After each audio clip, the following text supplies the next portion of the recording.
નમસ્કાર, the debate show સાથે હું છું દેવાંશી. સ્ક્રીન પર આપ હેમંત શાહને જોઈ રહ્યા છો. કેનેડામાં વર્ષોથી છે, પણ આજે મુંબઈથી જોડાયા છે, ભારતમાં આવેલા છે, એટલે આપનું ખૂબ સ્વાગત છે હેમંતભાઈ, જમાવટમાં પણ ને ઇન્ડિયામાં પણ. એઝ ઓલવેઝ નમસ્કાર દેવ્યાંશીબેન આપને, અને બહુ એક always my pleasure two B on a જમાવટ અને આપના શ્રોતાઓ જોડે વાતચીત કરવાની બહુ મજા આવે છે. Thank you so much. કેનેડાના રિઝલ્ટ્સનો શું અર્થ કાઢીએ અમે ભારતમાં બેઠા બેઠા? લિબરલ્સ જીતી રહ્યા છે, પણ એવું લાગી રહ્યું છે કે પૂરી મેજોરિટી સાથે નથી જવાના. પ્રાઇમ મિનિસ્ટર અચાનક આવ્યા ગવર્નરમાંથી, અને પછી અમેરિકાની ટ્રેડ વોરનો પણ એમને ફાયદો થયો એવું પણ દેખાઈ રહ્યું છે. બીજી બાજુ જગમીત સિંહ પણ ઘરે જઈ રહ્યા છે. શું અર્થ લઈએ અમે? આપણે એમ કહીએ કે 2-3 મહિના આગળ કેનેડાનું રાજકારણ ગરમાયું. અમારા પ્રધાનમંત્રી જસ્ટિન ટ્રુડો, લાડીલા પ્રધાનમંત્રી, અને અમારા શીખ ભાઈઓના ખૂબ જ લાડીલા પ્રધાનમંત્રીએ રિઝાઇન કર્યું અને માર્ક કાર્ની આવ્યા.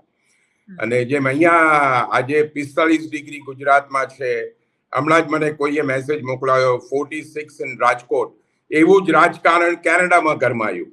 અને કેનેડાનું ઇલેક્શન આજે સવારના, એટલે કેનેડાના ટાઈમે છેલ્લે 12 વાગે લાસ્ટ રિપોર્ટ અમે જોયા અને પૂરું થયું. અને માઇનોરિટી સરકારની ઘોષણા થઈ છે કે થશે. ને આનું પ્રિડિક્શન પહેલાથી અમે જે અમારા ગ્રુપમાં ને હું થિંક ટેન્ક પેનલ પર હતો ત્યારે બી અમે લોકોએ આ જ વાત કરી હતી કે there will be a minority government. અને માર્ક કાર્ની આવ્યા છે, અને માર્ક કાર્ની પર ઘણા બધાને આપણે કહીએ આ વખતે શું દિવ્યાંશીબેન હું કહી શકું કે ઇલેક્ટર્સ, વોટર્સ છે, એ લોકોએ કોલ કર્યું છે. કારણ કે વોટર્સ જે આટલા 10 વર્ષથી લિબરલની સરકાર, અને લિબરલની સરકારની અમુક ફેલિયર્સ, જે 10 વર્ષથી અમુક ફેલિયર થઈ, એ વોટર્સે જોયું. અને તમે જુઓ તો as soon as Trudeau resign કર્યું, ટ્રુડો જ્યારે હતા ત્યારે લિબરલ આમ ચાલી ગયું હતું, અને ટ્રુડોએ રિઝાઇન કર્યું અને માર્ક કાર્ની આવ્યા. ધીરે ધીરે ધીરે પોલમાં 42 થી 43% ઉપર આવી ગયા હતા. અને ત્યારે opposition party conservative was on a 42%, અને માર્ક કાર્નીના આવ્યાથી કેમ્પેન થવાથી 38% પર આવી ગયા. એટલે એક માર્ક કાર્ની એક ઇકોનોમિસ્ટ છે, એમનો ટ્રેક રેકોર્ડ હતો, અને બધાને એમ લાગ્યું કે ભાઈ અમેરિકા જોડે આજે યુએસ કેનેડાનો ટ્રેડ વોર છે, એની અંદર એક જ વ્યક્તિ અમને બહાર લાવી શકે છે, એ માર્ક કાર્ની. એટલે માર્ક કાર્નીને, અને તમે જુઓ કે એની જે હવે આમાં બહુ મજાની વાત છે, જ્યારે જસ્ટિન ટ્રુડો હતા અને જસ્ટિન ટ્રુડો ઇલેક્શન કોલ કરવાનો વિચાર કરતા હતા, ત્યારે એના જે સિનિયર મિનિસ્ટર્સ હતા એમાંથી ઘણા સિનિયર મિનિસ્ટરોએ તો વી વિલ નોટ રન, અમે રન નહીં કરીએ. અને એઝ સુન એઝ એમને રાજીનામું આપ્યું, બધાએ કીધું કે અમે હવે રન કરવાના છે, ને બધા મોસ્ટલી 80% બધા ઇલેક્ટ થઈને આવી ગયા. જેમ ઇમિગ્રેશન મિનિસ્ટર હતો શોન ફ્રેઝર, માર્ક મિલર, મેલેની જોલી ફોરેન અફેર્સ મિનિસ્ટર, આપણા અનિતા આનંદ હતા. એવરીબડી ના પાડી હતી, અને બધાએ પાછું ઇલેક્શનમાં ઉભા રહ્યા અને દે વન. એટલે વોટર્સોએ, કેનેડાના વોટર્સોએ, કેનેડિયન ટેક્સ પેયરે લિબરલને ચાન્સ આપ્યા કરતા મને એમ લાગે છે માર્ક કાર્નીને ચાન્સ આપ્યો છે. કારણ કે એમને એમ લાગ્યું છે કે માર્ક કાર્ની ઇઝ ધ પર્સન, કે એક વ્યક્તિ છે કે આપણને આ યુએસ કેનેડાના ટ્રેડ વોરમાંથી બહાર કાઢશે. એ રીતે જે હમણાં અમને બધાને, અમે જે થિંક ટેન્ક પર હતા આખી રાત, અમે બી એ કરતા હતા કે see Jagmeet Singh lost badly, NDP party પતી ગઈ. હજી સુધી કન્ઝર્વેટિવ પાર્ટીના leader also trailing at number 3, Pierre પોલિવે. એટલે આમાં જે આપણે કહી શકીએ કે કેનેડાના ટેક્સ પેયર્સે, કેનેડાના વોટ બેંકે આ ઇલેક્શનમાં પોતાના વોટ સરખા આપી, અને એ લોકોએ ગવર્મેન્ટને એક આપણે કહીએ તો તક આપી છે, પણ એની જોડે માઇનોરિટીની તક આપી છે. તમે કહીએ કે લેન્ડસ્લાઇડ નથી આપી, લેન્ડસ્લાઇડ એ લોકો નથી આપી. ઓકે, અમે તમને તક આપીએ છીએ, તમે હવે ખરા ઉતરો, તમે ખરા ઉતરો તો તમે હજી 2 કે 3 વર્ષ બીજું રાજ કરશો. હા, એટલે પ્રૂવ કરો અમે તમને વોટ આપી રહ્યા છીએ તો. પણ ખરેખર થર્ડ ફેક્ટર તો આઈ થિંક કેનેડામાં પણ એટલું અસર કરે છે હિમંતભાઈ, કેમ કે જો ડોનાલ્ડ ટ્રમ્પે એવું ન કહ્યું હોત કે 51મું સ્ટેટ બનાવી દઈશું કેનેડાને, તો શું માર્ક કાર્ની પર આટલો બધો ભરોસો કરી શકતા? કેમ કે માર્ક કાર્ની વિશે હું વાંચી રહી હતી તો ઇલેક્ટોરલ પોલિટિક્સનો એમને એટલો બધો અનુભવ નથી. આમની આ ફર્સ્ટ ઇલેક્શન્સ, ફર્સ્ટ આ રીતે લડી રહ્યા છે, પહેલી વાર ગવર્નર રહ્યા છે, ઇકોનોમિક્સનો એમને અનુભવ છે. ડોક્ટર મનમોહનસિંહ જેવું કેરેક્ટર પ્રાઇમા ફેસી દેખાયું, જેમ ભારતમાં અચાનક મનમોહનસિંહ આવ્યા અને યુપીએની સરકાર ટકી ગઈ, એ રીતે ત્યાં લિબરલ્સને ટકી રહેવા દીધા. પણ જો અમેરિકા વાળું જે ફેક્ટર ન હોત, કે ટ્રમ્પ વાળું ફેક્ટર ન હોત, તો લિબરલ્સ ટકી રહેતા ત્યાં? દેવાંશીબેન, સૌથી પહેલા તમને બહુ ખાસ અભિનંદન. તમે સારું એવું રિસર્ચ માર્ક કાર્ની પર કર્યું છે. Hats off to you. તમે સારું એવું રિસર્ચ કર્યું છે, અને is a economist. He was the Bank of લંડનના બી ગવર્નર રહ્યા, બેંક ઓફ કેનેડાના બી ગવર્નર રહ્યા, અને એમની પોતાની બી company, he founded the company, one of the big investment company called Brookfield. અને Brookfield has a very big presence in India. Brookfield is a very big presence in India.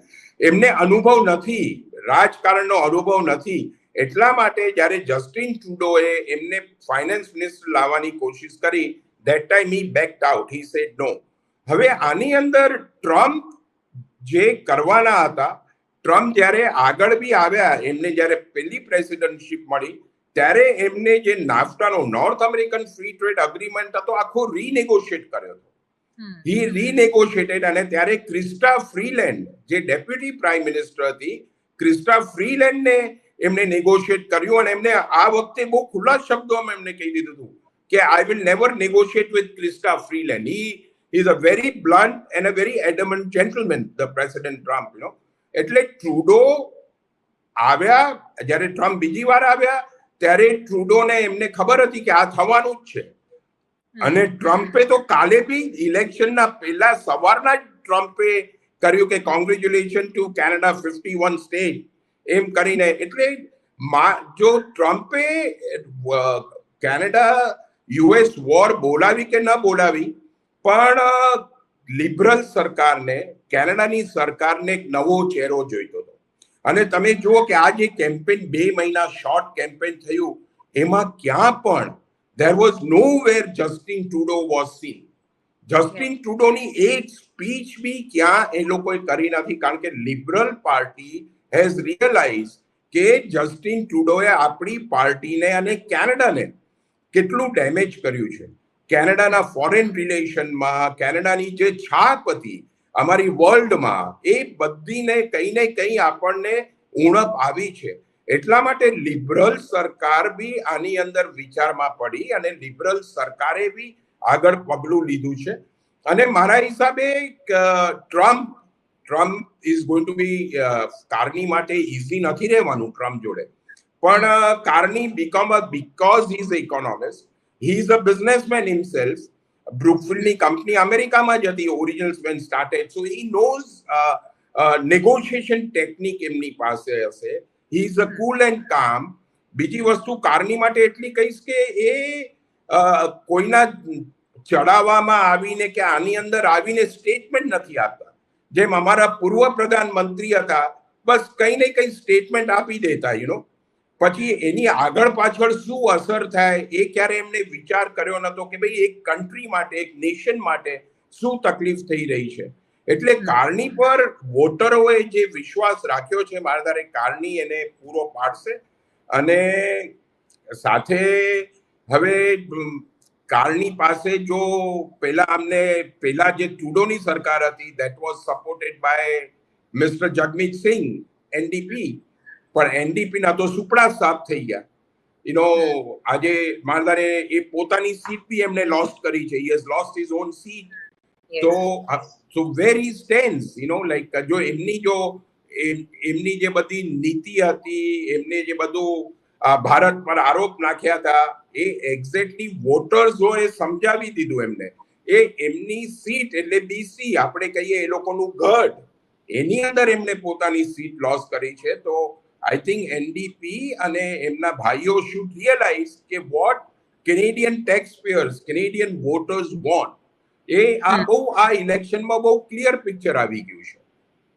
મેં જગમીત સિંહનો video હમણાં જોયો, એ emotional થયા 3-4 વાર ને રડ્યા એમની wife. 3 વાર પાણી પીતા રહ્યા. મેં વિડીયો જોયો એટલે એના પછી મને મનમાં એ પ્રશ્ન થયો કે કેનેડિયન હિન્દુ આ વખતે કઈ બાજુ રહ્યા, કેમ કે શીખ પર બહુ જ મોટું રાજકારણ ટકેલું રહેતું હતું. હિન્દુ વોટરનો ઝુકાવ કઈ બાજુ હોય છે કેનેડામાં? આપણે તો આ વખતે ગર્વની વાત છે કે પહેલી વાર આપણા 5 ગુજરાતીઓ ઇલેક્શનમાં ઉતર્યા.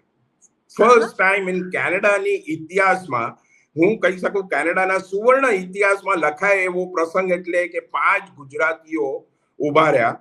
એમાંથી ટોરાન્ટોથી 2 ઉભા રહ્યા, ડોન પટેલ કરીને આણંદનો ડોન પટેલ, પછી બીજા જયેશ બ્રહ્મભટ્ટ પીપલ્સ પાર્ટીમાંથી, ડોન પટેલ કન્ઝર્વેટિવ પાર્ટીમાંથી ઉભા રહ્યા હતા, પણ કંઈ એક કોમેન્ટ પરથી એમને કેન્ડિડેટશીપ પાછી લેવી પડી. પછી લિબરલમાંથી mister Sujeev Rawal, liberal candidate કેલ્ગરીથી ઉભા રહ્યા અને એમણે સારી એવી ફાઇટ આપી. He gave around 21,000 vote. એના સામે કેન્ડિડેટ હતા, એમને 43,000 વોટ મળ્યા, પણ એમને બહુ સારી ફાઇટ આપી. સુજીવ રાવલ જે યુગાન્ડાથી ઓરિજિનલી છે. પછી 2 પટેલ ભાઈઓ એડમન્ટનમાંથી, મિતેન અને અશોક, ઇન્ડિપેન્ડન્ટ તરીકે ઉભા રહ્યા. એટલા માટે આપણા ગુજરાતીઓ માટે આ એક ગર્વની વાત રહી કે અમારા જેવા બધા પડદાની પાછળના કલાકાર હતા, પણ આ વખતે ગુજરાતીઓ જે જોયું કે આપણા શીખ ભાઈઓને જે આગળ આવી રહ્યા છે, એટલીસ્ટ એ લોકોએ એક પગલું આગળ ભર્યું અને કેનેડાની પોલિટિક્સમાં આવ્યા. અનફોર્ચ્યુનેટલી પાર્લામેન્ટમાં આ વખતે નથી આવી શક્યા, પણ હું એક કહું છું કે એક શરૂઆત થઈ છે, એક પાપા પગલી માંડી છે. ગુજરાતીઓ હવે કેનેડાની પાર્લામેન્ટમાં જો બેલેટમાં આપણું નામ આવ્યું ગુજરાતીઓનું, તો મારા હિસાબે જ્યારે 3-4 વર્ષે બીજું ઇલેક્શન થશે ત્યારે એ ઇલેક્શનમાં ખરેખર ગુજરાતી મેમ્બર ઓફ પાર્લામેન્ટ હશે, કારણ કે ગુજરાતીઓમાં હવે આ ક્રાંતિ આવી રહી છે કે જો આપણને હિન્દુઓને, ગુજરાતીઓને જો આપણો અવાજ, કેનેડિયન ટેક્સ પેયર છીએ ને આપણને પર જે અન્યાય થઈ રહ્યો હોય એનો અવાજ કરવો હોય તો કેનેડાની પાર્લામેન્ટમાં તમારે આવવું જ પડશે. અને આ શરૂઆત થઈ ગઈ છે. અને કેનેડિયન હિન્દુઓનો બી ઝુકાવ હું એમ કહી શકું કે 50% લિબરલ પર રહ્યો, 50% કન્ઝર્વેટિવ પર રહ્યો, પીપલ્સ પાર્ટી પર રહ્યો. અને એ સેમ પોલિટિકલ, કારણ કે રામનવમીના દિવસે માર્ક કાર્ની સ્વામિનારાયણ મંદિરમાં પહોંચી ગયા. And he pleaded for the vote. પછી છેલ્લે હમણાં માર્ક કાર્નીએ 2 દિવસ આગળ મીડિયા કોન્ફરન્સ બોલાવી અને મીડિયા કોન્ફરન્સમાં કીધું કે if I get elected, I will negotiate with India for a better relationship. Sure. He openly said that. હવે Mark Carney is an economist, he's a businessman, so he has to improve the relationship with India. અને મને તો આની અંદર એક મોટું આશાનું કિરણ હવે દેખાઈ રહ્યું છે, કારણ કે હવે સપોર્ટ એનડીપી નો નથી. પહેલા એનડીપી નો સપોર્ટ હતો, એટલે મિસ્ટર ટ્રુડોને કરવું હોય કે ના કરવું હોય ત્યાંથી પ્રેશર આવતું હશે. હવે પ્રેશર નથી અને એ લીડર જ પોતે નથી. અને હવે આ વખતે કેનેડા મને લાગે છે, કારણ કે કેનેડા પાસે બીજો કોઈ છૂટકો નથી, કારણ કે કેનેડા યુએસ ટ્રેડ વોર માટે તમારે બીજે તમારા ટ્રેડ ઇન્ડસ્ટ્રી ડાયવર્સિફાઈડ કરવી પડશે. તો તમારા પાસે ઇન્ડિયા 140 કરોડની માર્કેટ છે ઇન્ડિયા, એના સિવાય તમે ક્યાં જશો? એટલે કેનેડા હવે જે સિચ્યુએશન, પહેલા એમના જે મુદ્દાઓ હશે, Canada US trade, second is a health care. We have a major health care problem that we have to solve that. Job crisis, housing crisis, આ જ્યારે 4 મહત્વના મુદ્દા ગવર્મેન્ટ અને વોટર્સ, જેટલા અમે થિંક ટેન્કમાં બી હું આવ્યો છું અને everybody in panel talked about this 4 issues, all 4 issues, કે how we are going to improve that. કારણ કે આજથી 15 વર્ષ આગળ we had one of the best healthcare system in the world, અને આજે અમારી healthcare system is going down day by day. વિનિપેગમાં તમારી હોસ્પિટલ કેવી ચાલી રહી છે? અમારી Saint Boniface hospital doing very well. સારું આપણે સવાલ પૂછો કે ત્યાં તો બધી હોસ્પિટલો છે એ બધી ગવર્મેન્ટને અંડર જ હોય છે. અને વિનિપેગની સેન્ટ બોનિફેસ એટલું કહી શકીશ કે મેનિટોબા કે નોર્થ વેસ્ટ ઓન્ટારિયોમાં અમારું the best cardiac care centre છે, one of the best cardiac care centre I can say. અને હું એને કહીશ, એને હેડ કોણ કરી રહ્યું છે? આપણો ઇન્ડિયન ડોક્ટર જ છે, ડોક્ટર નીતિન ગોરપડે ફ્રોમ બોમ્બે. બીજા ડોક્ટર છે doctor Ashish Shah from Ahmedabad. એટલે આપણા જ તમે જોશો તો આપણા જ ભાઈઓ છે, નર્સિસ, ડોક્ટર્સ, આપણા જ ગુજરાતના, આપણા બોમ્બેના કે ભારતના જ છે.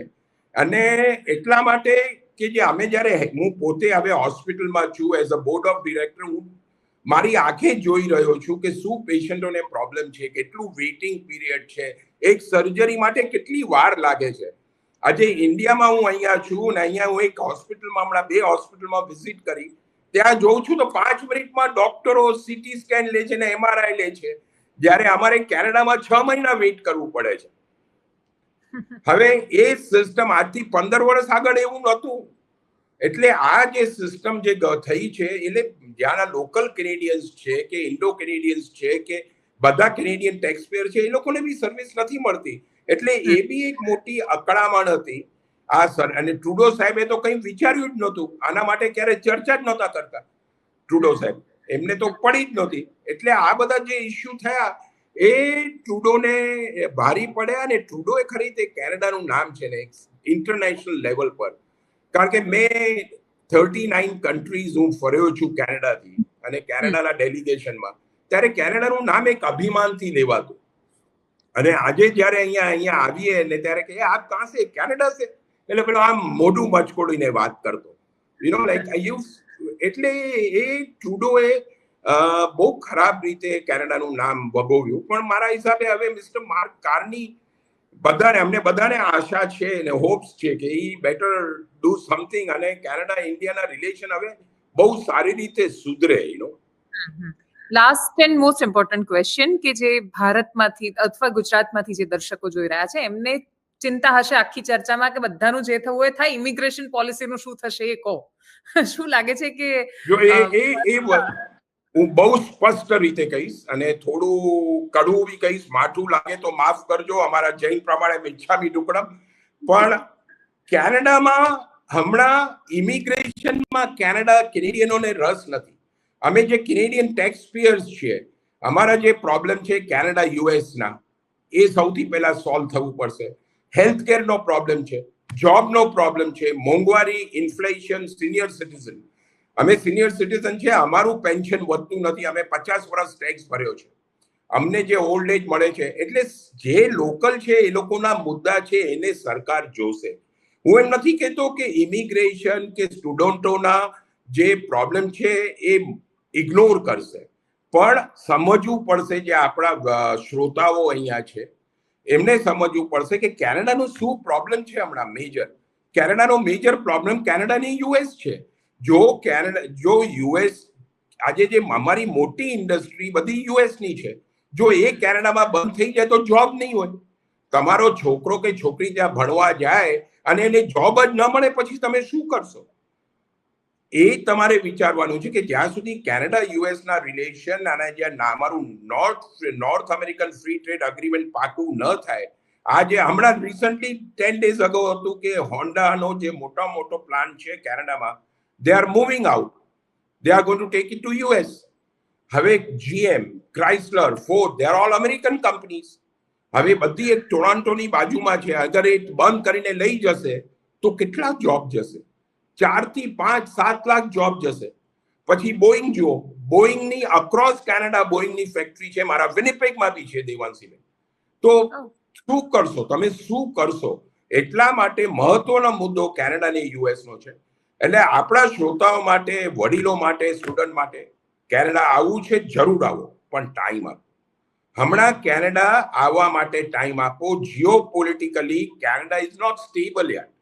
કેનેડાની ઇકોનોમી સ્ટેબલ નથી, એને વાર લાગશે. નવો પ્રાઇમ મિનિસ્ટર આવ્યો છે, એનું how is going two attack the Trump, how is going to deal with Trump. કારણ કે અમારી 80% economy dependent on the US. અમારું એક્સપોર્ટ 80% યુએસમાં છે. પછી ક્યાં જશો તમે? જ્યારે જો ટેરિફ વધી જશે અને જો એક્સપોર્ટ જ ન થાય તો પેલો મારે તો લે ઓફ કરવા પડે. એટલા જ માટે કહું છું કે ને બીજી એક ખાસ અગત્યની વસ્તુ, જો તમે ભણવા માટે આવો છો, ખરેખર ભણવા માટે આવો છો, તો જરૂર આવો, તો તમે સક્સેસફુલ થશો. કારણ કે ભણવાના બાને ઘૂસી અને પછી તમારે જોબ કરવા છે, નહીં. એ હવે આ સરકારે સમજી ગઈ છે. ભલે લિબરલ સરકાર છે, કારણ કે આગળ જે ટ્રુડોએ ભૂલ કરી છે, ટ્રુડોના ઓર્ડર આપ્યા છે, એ જ ઇમિગ્રેશન મિનિસ્ટર બેઉ પાછા ચૂંટાઈને આવ્યા છે, mark Miller and shown Frazer. They know, they've realized કે what mistake we have done because of our big akka, with Mr. Trudeau. Like they know they are not going to commit that mistake. They are not going to open, oh, come, Canada is open. No, they will not do it. કારણ કે એ કરશે ને તો જો again they are in a minority government. They are questionable in a parliament to the opposition. There is a two opposition bloc છે, which is a strong party, Bloc Québecની party, and PC party.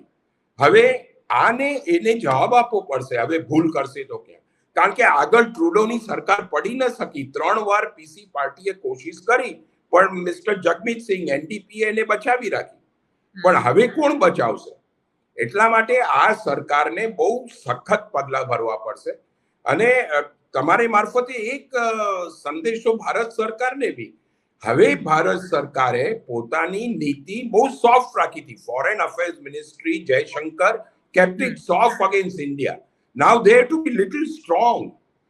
પહેલા તમે visa બંધ કર્યા 2 મહિના 3 મહિના, પછી visa ખોલી નાખ્યા. નો, તમે વિઝા બંધ કર્યા તો બંધ કરો. હાઉ કેનેડા ઇઝ અક્યુઝિંગ ઇન્ડિયા, તો તમે બી હવે થોડું સ્ટ્રોંગ, સોફ્ટ ઘણું થઈ ગયું. યુ કાન્ટ ટેક સોફ્ટ, કારણ કે હવે તમારે સ્ટ્રોંગ પગલા ભરવા પડશે. You have to take. કારણ કે આઈ વોઝ રિયલી સરપ્રાઇઝ કે તમે વિઝા બંધ કર્યા. That was good and suddenly you opened it. કારણ કે માણસો, તમે બધાને OCI તો આપો છો, જે ઇન્ડિયન ઓરિજિન છે OCI લઈ લો. કેમ OCI નથી લેતા? એ લોકોને વિઝા જ લેવા છે. પછી તમે વિઝા નથી લેતા, ધેટ્સ યોર પ્રોબ્લેમ. તમને તકલીફ થાય. પણ ભારત સરકારે પોતાની આ વખતે કેનેડા માટે ફોરેન નીતિ has to be not soft. That has to be little stronger and have to give a message. Tweet કરી, ઇન્સ્ટાગ્રામ કરી, ઘણું થઈ ગયું, પણ હવે પગલા ભરવા પડશે. ઘણા હવે પગલા ભરવા પડશે. Thank you so much, Hemantbhai, for joining us. It's always, Devanshi-બેન, always a pleasure to be on જમાવટ, અને all the best. અને ફરીથી આપની સાથે વાત કરવાનો એક આનંદ જ અનેરો છે. You are a different kind of personality. Research એટલું કરો છો. Thank you very much. Much obliged.